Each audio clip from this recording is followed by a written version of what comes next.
Have you ever wondered what really happened behind the Jewish-Roman wars? What the history books never told you? For centuries, secrets have been buried, but today you'll uncover the forbidden truth that few dare reveal. Imagine understanding the conflict that changed the course of history like never before, connecting the pieces of a puzzle that echoes to the present day. If you've ever felt like there's something beyond the official narrative, something that explains what really shaped that era, this is your chance. Get ready. The answer is about to be revealed. Imagine a vibrant land, full of life and hope. It was the beginning of the 1st century, and Judea, under the rule of the mighty Roman Empire, seemed to be living a golden moment. Its streets were lined with merchants offering spices, cloth, and jewelry from distant lands. Jerusalem's temple, towering and gleaming under the sun, was the pride of its people, not just a place of worship, but the beating heart of a society deeply connected to their faith. But, as often happens in great stories, all was not as it seemed.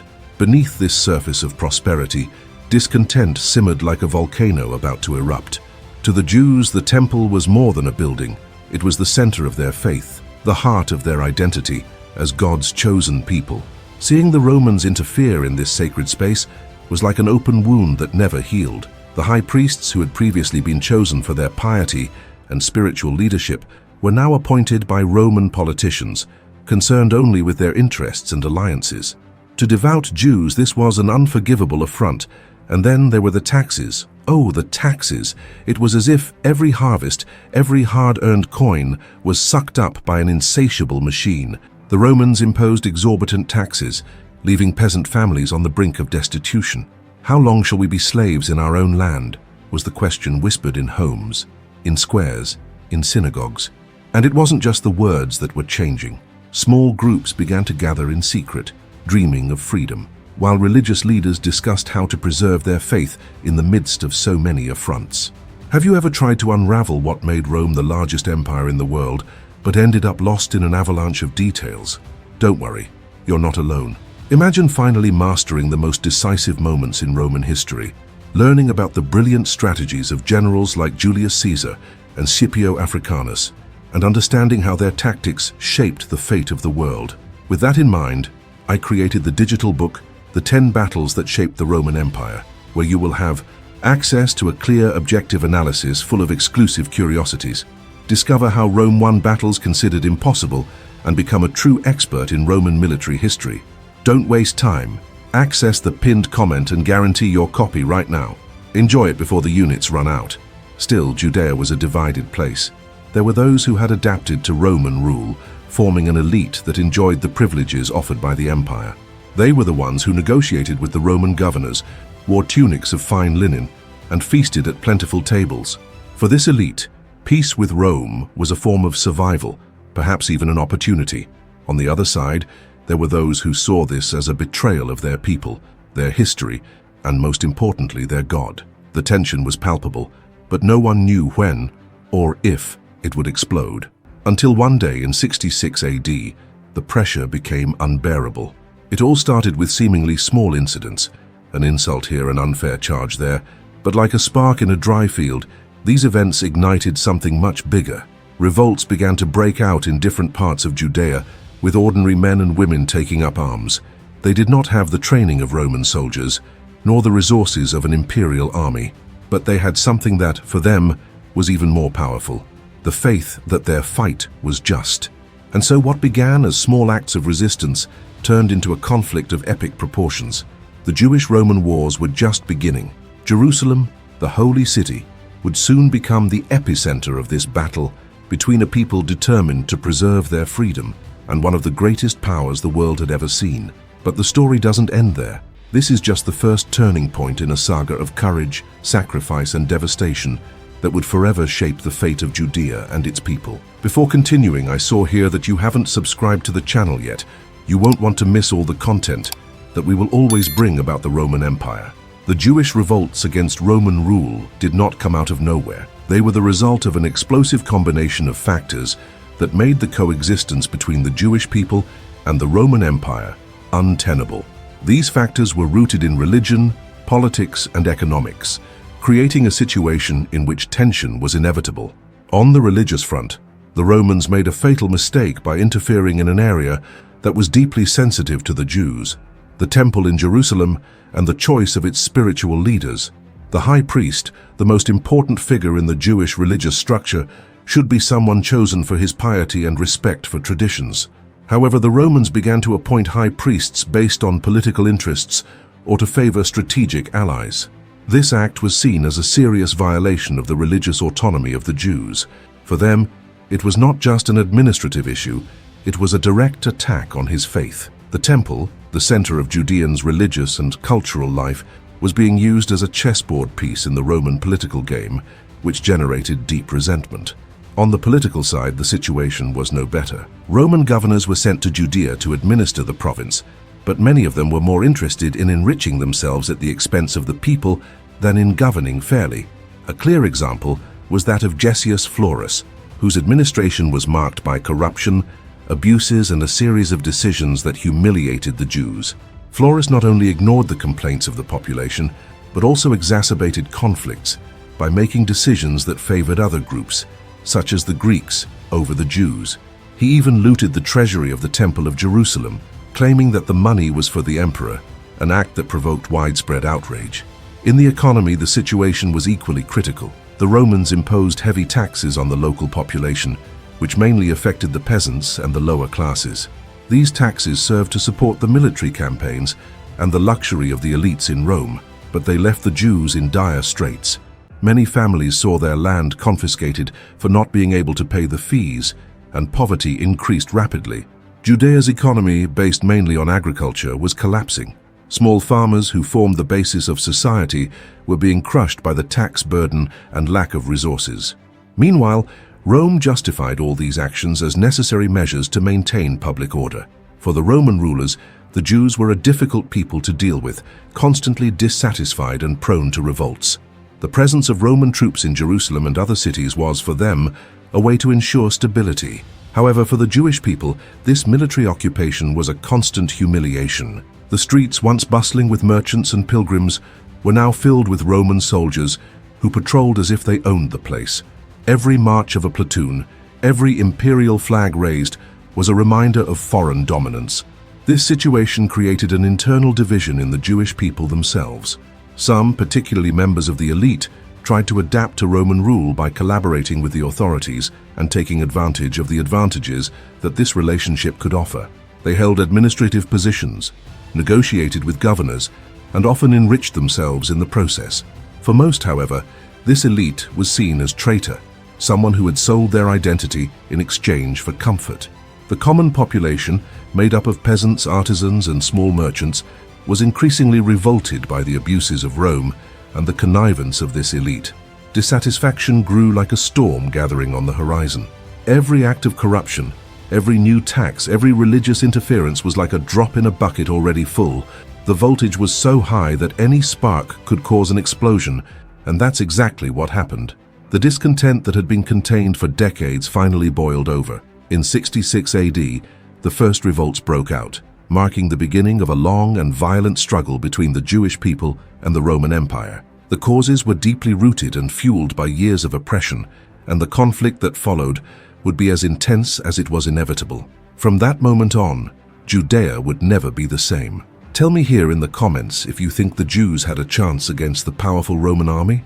I want to know your opinion. Imagine the sound of hurried footsteps echoing through the streets of Jerusalem. The city gates were closed, but inside the walls, the tension was palpable. There was fear, yes, but also hope. It was the year 66 AD, and something extraordinary was about to happen. The Zealots, a group of determined and fervent Jews, had decided that they would no longer live under Roman rule. They did not see their struggle as a simple rebellion. It was a divine mission. To them, freedom was a sacred promise, and the price of attaining it did not matter. When the revolt began, what many thought was impossible happened. Jerusalem was liberated. The Roman soldiers, known for their strength and discipline, were driven out of the city by the Jewish insurgents. It was an unexpected and triumphant victory. The inhabitants of the city, for a brief moment, got a taste of freedom. The temple in Jerusalem, the heart of the Jewish faith, seemed more imposing than ever, now protected by the Jews themselves. But this sense of triumph would be short-lived. Rome, the largest empire the world knew, would not let this pass. Emperor Nero didn't just learn about the revolt, he sent a response to match. Vespasian, a veteran general, was called upon to lead the mission to suppress the insurrection. He did not come alone. He brought with him an experienced army, trained to face any kind of resistance, and so the war intensified. In city after city, Vespasian retook Judea, destroying everything in his path. Meanwhile, Jerusalem was preparing for the inevitable, a siege. In 70 AD, command passed to Titus, son of Vespasian. Tito wasted no time. He besieged Jerusalem, cutting off all supply routes and isolating the city. Inside the walls, the situation deteriorated rapidly. Food began to run out, and starvation became a weapon as lethal as Roman swords. Entire families succumbed to despair, while resistance leaders tried to keep morale high. But the strength of the Romans was overwhelming. When Titus's army finally broke through the city's defenses, the end was swift and devastating. Roman soldiers marched through the streets, destroying everything in their path. The final blow came with the destruction of the temple in Jerusalem, an act that resonated like a spiritual earthquake for the Jewish people. The temple was not just a building, it was the symbol of their faith, the point of connection between the people and God. Its destruction meant more than the loss of a sacred space. It meant the loss of an essential part of its identity. Jerusalem was reduced to ruins, and with it, the organized resistance of the Jews came to an end. The Romans celebrated their victory, but the toll on the Jewish people was incalculable. They were dispersed, driven from their land, marking the beginning of an exile that would change the course of their history forever. Before proceeding, I saw here that you forgot to like the video. Help us to always bring you more content about Rome, and leave your like. The destruction of Jerusalem in 70 AD was an event that completely transformed the history of Judea and the Jewish people. The city, once a political, religious, and cultural center, was devastated. The Temple of Jerusalem, symbol of the Jewish faith and holy place of worship, was reduced to ashes. Without the temple, which was the heart of Jewish life, both religious and communal, the people lost not only a building, but the link that united their spiritual and national identity. After this victory, the Romans implemented strict measures to ensure that no similar revolt would occur again. The military presence in Judea was massively reinforced. Garrisons were positioned in strategic areas, especially in Jerusalem and other important cities, to control any popular dissatisfaction. Roman legions, composed of experienced and well-trained soldiers, remained permanently stationed in the region. The goal was clear: to maintain absolute dominance and quell any resistance before it could grow. Rome also profoundly altered the administration of Judea. Any vestige of local autonomy was eliminated. The province came to be governed directly by representatives of the Senate and the Emperor, which meant that administrative and political decisions were now completely controlled by Rome. The Sanhedrin, which played a central role in the decisions of the Jewish community, was dismantled, leaving the Jews without a recognized leadership. Taxes, which were already a source of discontent, were raised even more, placing an unbearable burden on the population. The defeat in Jerusalem also triggered a forced movement of people. Thousands of Jews were killed during the clashes. Many others were captured and sold into slavery, scattered throughout different parts of the Roman Empire. These people were used to work in mines, fields, and in other arduous roles, often far from any connection to their homeland or their culture. For those who escaped, it was left to seek refuge in other regions of the empire, such as Alexandria, Rome, and Mesopotamia, starting a phenomenon known as the Jewish diaspora. The dispersal was not only an inevitable consequence of the war, but a deliberate strategy of Rome. By fragmenting the Jewish population and diluting their presence in Judea, the Romans believed they could weaken their social and spiritual cohesion, reducing the likelihood of future rebellions. However, this also led to the formation of Jewish communities in various parts of the empire. These communities, although far from their homeland, became hotbeds of cultural and religious resistance. The synagogue began to replace the central role that the temple had, becoming the main space for meeting, prayer, and teaching the Torah. In addition, Rome imposed a humiliating measure. The temple tax, which had previously been intended for the maintenance of the temple in Jerusalem, was now to be paid to finance temples dedicated to the Roman gods. This act was a symbolic blow that reinforced the Jews' submission to Roman rule and further increased resentment among them. The local economy, which had already been severely damaged by the war years, also suffered the consequences of this defeat. Many farmers lost their land to Roman authorities or to high taxes. The destruction of the cities and the lack of investment in infrastructure left Judea impoverished and socially fragmented. Despite all the repression, the Jewish people have shown incredible resilience. Spread across different territories, they began to reorganize their communities, preserving their traditions, their faith, and their cultural identity. Resistance, now less military and more spiritual, became a priority. New generations grew up hearing stories about Jerusalem and the Temple, keeping alive the hope of a future return. Meanwhile, in Judea, Roman control was consolidating. The constant military presence and severe administrative measures made it clear that Rome would no longer tolerate any challenge to its authority. However, resentment among the Jews did not disappear. On the contrary, it continued to grow, fueled by memories of the destruction of Jerusalem and the oppressive conditions imposed by the empire. This combination of repression and resistance planted the seeds for future conflicts. The destruction of Jerusalem was a turning point, but the history of Judea under Roman rule was far from over. And don't forget to get your digital book 10 Battles That Shaped the Roman Empire. It's very important that you get it right now before the units run out. Imagine a vast empire in its maximum extent. Under Trajan's rule, Rome controlled land from the beaches of Britain to the deserts of Mesopotamia. It was an era of achievements but also of tensions. At the heart of this empire, Jewish communities scattered across Egypt, Cyprus, and Mesopotamia lived under the shadow of increasing oppression. The destruction of Jerusalem decades earlier still echoed in his memories, but now, with the Roman army focused on the war against the Parthians, a new opportunity arose. It all started as a spark, a small, isolated revolt. However, the resentment accumulated by years of discrimination, high taxes, and cultural restrictions quickly turned these small insurrections into a flame that spread throughout the provinces. In Egypt, especially in Alexandria, tensions between Jews and Greeks reached a breaking point. Jews, marginalized for decades, rose up in an attempt to reclaim their space and assert their identity. In Cyprus, the revolt took on even more intense proportions. Local Jews, armed with a determination to protect their culture and faith, took control of parts of the island. Accounts tell of fierce fighting and destruction of Roman and Greek communities as the rebels sought to create a territory free from imperial oppression. In Mesopotamia, proximity to the Parthian Empire offered a strategic refuge, and many Jews organized to launch coordinated attacks against Roman forces. But Rome was not known for its clemency. Trajan, an emperor who prided himself on his military achievements, could not allow an uprising to destabilize his empire. The legions were mobilized, and the Roman response was swift and devastating. In Alexandria, entire neighborhoods were burned, and thousands of Jews were killed. In Cyprus, the repression was so brutal that Jews were forbidden to return to the island, an order that, according to records, would be carried out with the death penalty. The losses were enormous. Jewish towns were destroyed, synagogues razed, and community leaders were executed. In many cases, communities have never fully recovered. The scars of this revolt were not only physical, but also cultural and spiritual. The Jewish diaspora, which had already intensified after the destruction of Jerusalem, now spread further, forcing survivors to seek refuge in even more distant lands. Despite the brutality of the repression, the uprising left a powerful message. The Jewish people were not willing to give up their identity without a fight.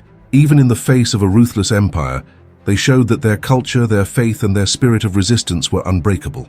This struggle, though seemingly lost, fueled the desire for freedom that would continue to grow. On the horizon, a new conflict was approaching. A new generation of Jews would rise up, more determined than ever to challenge the greatest empire the world has ever known. And history, once again, was about to change.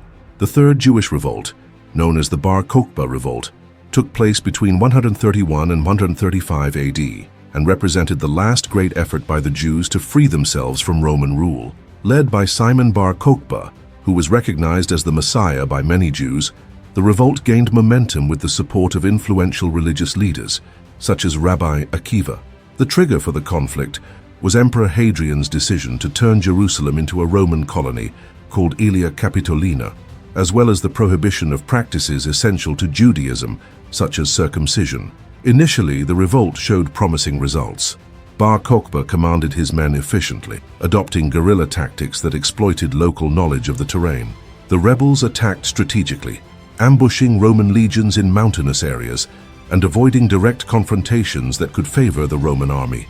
With this approach, the Jews were able to regain control of Jerusalem and establish a temporary government. Bar Kokhba's issuance of its own coins reinforced the feeling of independence and renewed hope among the Jews. Rome reacted with overwhelming force. Emperor Hadrian sent Sextus Julius Severus, one of his most skilled generals, to command operations in Judea. Severus brought reinforcements from various parts of the empire, significantly increasing Roman military strength in the region. The legions took a methodical approach, destroying rebellious towns and villages, encircling Jewish-controlled areas, and cutting off supplies. The devastation was systematic, and the Roman advance left a trail of destruction wherever it went. The siege of Betar, the main rebel stronghold, was the climax of the conflict. Located at a strategic point and well fortified, Betar was vigorously defended by the followers of Bar Kokhba. Despite stubborn resistance, military superiority and the prolonged siege imposed by the Romans led to the fall of the fortress in 135 AD. When Betar was taken, the massacre was brutal. Thousands of Jews, including women and children, were killed. The defeat marked the end of the revolt and destroyed any hope of organized resistance against Rome. The consequences of the revolt were devastating for the Jews. Judea was all but emptied of its population, and the survivors faced slavery, deportation, or a life of exile. Emperor Hadrian imposed severe measures to erase Jewish identity from the region. Jerusalem was rebuilt as a Roman city, Aelia Capitolina, and Jews were forbidden to enter it. In addition, the name of the province was changed to Syria-Palestine in an attempt to eradicate any link with ancient Judea. Despite brutal repression, the Bar Kokhba uprising became a symbol of the struggle for freedom. It showed the determination of a people to preserve their identity and fight against oppression, even in the face of far superior forces. However, with the fall of Betar, the organized Jewish resistance against Rome ended definitively. From that moment on, the survival of the Jewish people would depend on their ability to adapt and preserve their traditions in the diaspora. Imagine a land in silence, where once there were bustling streets, markets full of life, and prayers resounding in the temple. Now there remained ruins and an overwhelming emptiness.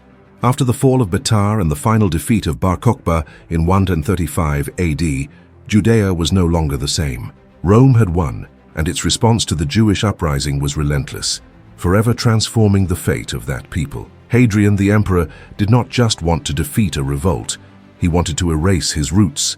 Jerusalem, the spiritual and historical heart of the Jews, was transformed into something unrecognizable. The name of the city was changed to Aelia Capitolina, a tribute to her family and the god Jupiter.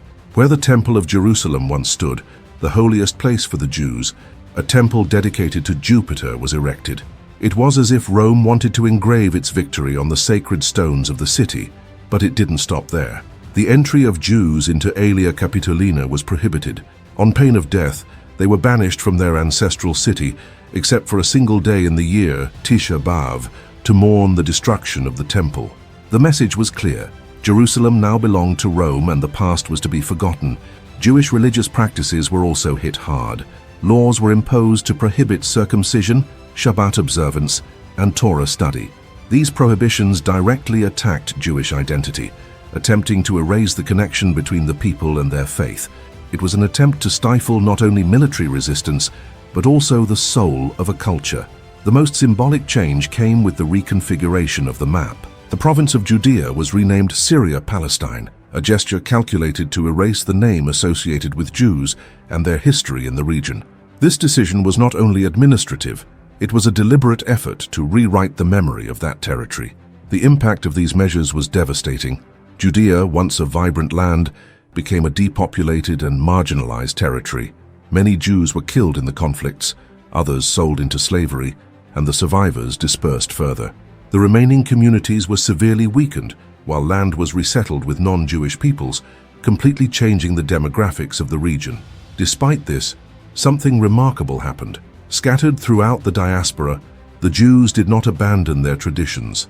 On the contrary, they have rallied around them.